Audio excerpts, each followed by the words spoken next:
Sugatan ang 58 anyos na lalaki matapos na masagasaan ng tren dakong alas 9 ng gabi sa EMS Barrio Legazpi City. Kinilala ang biktima na si Alias Lando, residente ng nasabing barangay. Kwento ng kinakasama ng biktima, patulog na siya nang marinig niya na nagkakagulo sa labas ng kanilang bahay at nang alamin kung ano ito, doon na tumambad ang duguan niyang live-in partner. Kasubanggi, warang ng tao, quarter to 9 nagaro ito. Ako yaw naman ako sa laog. Kaya wala na kamang no sa iya. Madunong kay siya kang inot nga ning May kan last year na Mayo. Kung di ko siya nakabig, pwedeng kan last year pang Mayo, na diskwedo na siya dyan.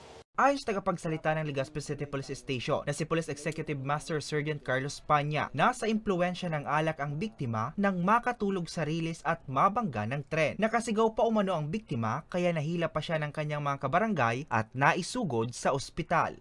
Kami po ang makikipag-coordinate sa kanila.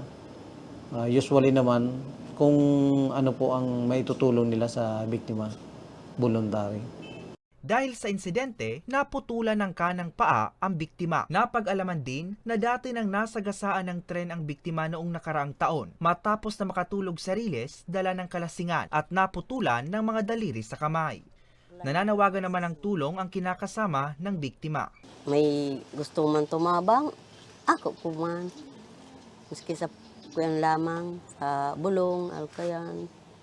Dahil ko pa nga ni Aram, nalaog pa sa nabaga. Dahil ko pa aram kung ano ang mga kaipuan ka ito.